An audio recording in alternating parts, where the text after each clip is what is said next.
9월 13일 월요일 가정 영성 회복을 위한 가정 예배를 시작하겠습니다. 다 같이 주님 가르치신 기도합니다. 하늘에 계신 우리 아버지, 아버지의 이름을 거룩하게 하시며 아버지의 나라가 오게 하시며 아버지의 뜻이 하늘에서와 같이 땅에서도 이루어지게 하소서. 오늘 우리에게 일용할 양식을 주시고 우리가 우리에게 잘못한 사람을 용서하여 준 것 같이 우리 죄를 용서하여 주시고 우리를 시험에 빠지지 않게 하시고 악에서 구하소서. 나라와 권능과 영광이 영원히 아버지의 것입니다. 아멘. 찬송가 386장 만세반석 열린 곳에 찬송가 386장을 부릅니다.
이 시간 우리에게 주시는 하나님 말씀은 구약성경 열왕기상 13장 1절로 10절입니다.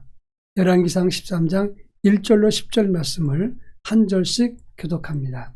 제가 전체를 읽겠습니다. 보라, 그때 하나님의 사람이 여호와의 말씀으로 말미암아 유다에서부터 베델에 이르니 마침 여로보암이 제단 곁에 서서 분향하는지라. 하나님의 사람이 제단을 향하여 여호와의 말씀으로 외쳐 이르되 제단아 제단아, 여호와께서 이와 같이 말씀하시기를 다윗의 집에 요시아라 이름하는 아들을 낳으리니 그가 내 위에 분향하는 산당 제사장을 내 위에서 제물로 바칠 것이요 또 사람의 뼈를 내 위에서 사르리라 하셨느니라 하고, 그날에 그가 징조를 들어 이르되 이는 여호와께서 말씀하신 징조라. 제단이 갈라지며 그 위에는 재가 쏟아지리라 하매, 여로보암 왕이 하나님의 사람이 베델에 있는 제단을 향하여 외쳐 말함을 들을 때에 제단에서 손을 펴며 그를 잡으라 하더라. 그를 향하여 편 손이 말라 다시 거두지 못하며 하나님의 사람이 여호와의 말씀으로 보인 징조대로 제단이 갈라지며 재가 제단에서 쏟아진지라. 왕이 하나님의 사람에게 말하여 이르되 청하건대 너는 나를 위하여 내 하나님 여호와께 은혜를 구하여 내 손이 다시 상하게 기도하라. 하나님의 사람이 여호와께 은혜를 구하니 왕의 손이 다시 상하도록 전과 같이 되니라. 왕이 하나님의 사람에게 이르되 나와 함께 집에 가서 쉬라. 내가 네게 예물을 주리라. 하나님의 사람이 왕께 대답하되 왕께서 왕의 집 절반을 내게 준다 할지라도 나는 왕과 함께 들어가지도 아니하고 이곳에서는 떡도 먹지 아니하고 물도 마시지 아니하리니 이는 곧 여호와의 말씀이 내게 명령하여 이르시기를 떡도 먹지 말며 물도 마시지 말고 왔던 길로 되돌아가지 말라 하셨음이니이다 하고 이에 다른 길로 가고 자기가 베들에서 오던 길로 되돌아가지도 아니하니라. 아멘. 세상에서 억지로 권력을 찬탈하거나 반역해서 정권을 장악했을 때 가장 먼저 내세워 찾는 것이 명분이라고 하는 것입니다. 어떤 나라에서 군인들이 군사 쿠데타를 일으켰을 때 그들이 백성들에게 제일 먼저 내세우는 것이 이 쿠데타의 당위성과 명분입니다. 그들은 그것을 만들면서 자기들의 입장을 변호할 때가 많습니다. 이스라엘 역사도 마찬가지입니다. 이스라엘 역사를 보면 첫 번째 왕은 사울 왕이었고 그 뒤를 이은 왕이 다윗 그리고 솔로몬, 르호보람으로 이루어집니다. 그런데 여로보암 때 솔로몬의 과중한 세금과 부역 때문에 반발해서 10지파와 더불어 여로보암은 이스라엘을 세웠습니다. 이스라엘 역사를 보면 이스라엘은 첫 번째 왕 사울 왕으로 시작해서 다윗과 솔로몬, 르호보암으로 이어집니다. 그런데 이 르호보암 때 여로보암이 반발했습니다. 솔로몬 왕의 과중한 세금과 부역 문제 때문에 반발하다가 이 여로보암은 10지파를 선동해서 북왕국 이스라엘을 세웠습니다. 이제 두 나라 체제가 된 것입니다. 북왕국은 이스라엘, 남왕국은 유다로 이어지게 됩니다. 이제 여로보암은 이스라엘 백성 전체가 하나님께 제사를 드려야 되는데 성전은 남유다 예루살렘에 있었기 때문에 그는 북왕국 이스라엘 사람들이 예루살렘에 가지 못하도록 베델과 단의 성소를 만들어 놓고 이곳이 하나님의 참된 성소라고 주장을 했습니다. 그리고 여로보암은 하나님 앞에 제사를 드리면서 자기가 직접 제사를 주도했다고 하는 것입니다. 그런데 하나님은 이것을 매우 싫어하셨습니다. 오늘 우리가 읽은 본문의 말씀을 보면 베델에서 여로보암이 제단 곁에서 분향했을 때 한 무명의 하나님의 선지자가 나타나서 예언을 했습니다.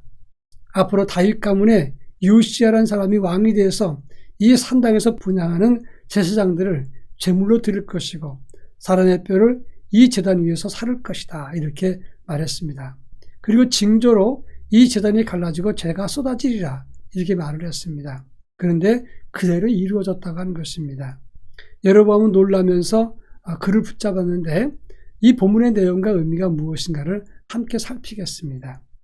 먼저 2절과 3절 말씀에서 여로보암은 자기의 나라를 세운 정당성을 주장하기 위해서 하나님께 제사를 드리면서 하나님은 내 편이다 이것을 사람들에게 보여주었습니다.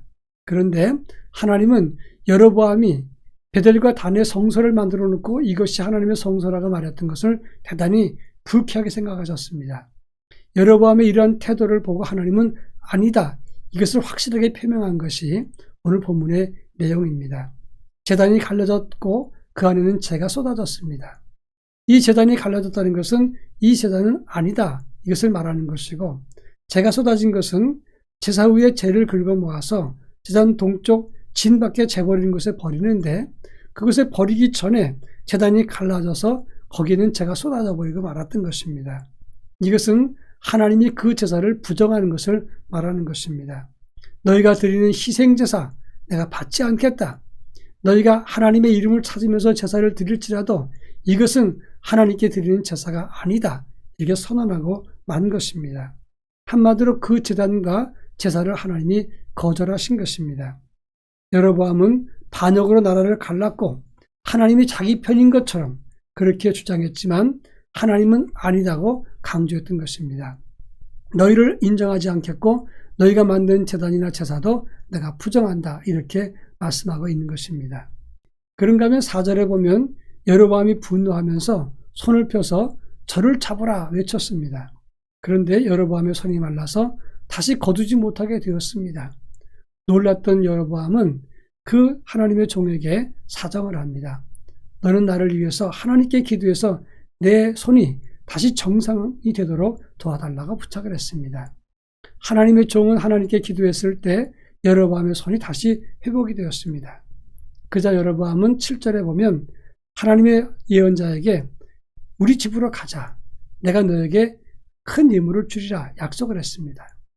여기서 여로보암의 모습이 정말 악하고 야삽한 모습이라는 것을 보여주고 있습니다. 나라를 쪼개고 거짓 성소를 만들고 그리고 분양하면서 형식을 갖추어서 하나님 내 편이라고 사람들을 현혹시키려고 했습니다. 그리고 하나님의 종이 책망하자 그를 죽이기 위해서 잡으라고 했다가 손이 풀리니까 이제는 돈으로 매수하려고 했습니다. 이러한 여로보암의 모습은 정말 정당화될 수 없는 것입니다. 중요한 것은 그가 하나님을 자기 편으로 만들려고 했던 것, 그것이 잘못입니다. 왜냐하면 하나님을 내 편으로 만드는 것이 중요한 게 아니라 내가 먼저 하나님 편이 돼야 되기 때문입니다. 어떤 이유든지 하나님이 내 편이라고 말하면 안 됩니다. 악한 사람들이 자기 뜻대로 행동하고 자기를 위해서 하나님을 내 편이라고 끌어들이는 경우가 많지만 내가 먼저 하나님 편이 돼야 된다고 하는 것을 알아야 되는 것입니다. 여러분, 우리가 어떤 이유든지 먼저 하나님 편에 대해서 하나님이 원하시는 그 길을 따라가는 삶을 가져야 한다고 하는 것입니다. 이제 마지막으로 8절부터 10절까지 말씀을 보면 이 무명의 선지자는 왕의 요청을 거절하고 왕의 집의 절반을 준다고 해도 난 당신의 집에 들어가지 않습니다. 그리고 이곳에서는 떡이나 물도 먹거나 마시지 않겠습니다. 그리고 10절에 보면 다른 길로 돌아갔다고 했습니다. 감히 나라를 세우면서 기세등등했던 그런 여로보암에게 나아가서 당신과 이 제사는 가짜야. 이게 선언한 그 담대함도 대단하지만 왕의 제안도 거절하고 물도 떡도 먹지 않고 다른 길로 돌아갔다. 얼마나 강직하고 당당한가 하는 것입니다. 목에 칼이 들어와도 꿈쩍하지 않는 참된 믿음의 기기가 멋지게 보인다고 하는 것입니다. 적어도 하나님 사람은 이 정도의 당당함과 정결함이 있어야 된다고 하는 것입니다. 우리 모두 하나님이 보시기에 아름다운 가정, 영성이 회복된 가정이 될 텐데 하나님 앞에 서기를 힘쓰는 개인의 영성과 가정이 되기를 바랍니다. 하나님 편에 먼저 서는 그런 믿음의 가정으로 세워지기를 축원합니다. 다 같이 기도합니다. 우리 가정이 하나님 편에 먼저 서는 가정이 되게 하옵소서. 그리고 하나님이 원하는 영성과 믿음과 예배자가 되게 하옵소서. 다 같이 기도하겠습니다.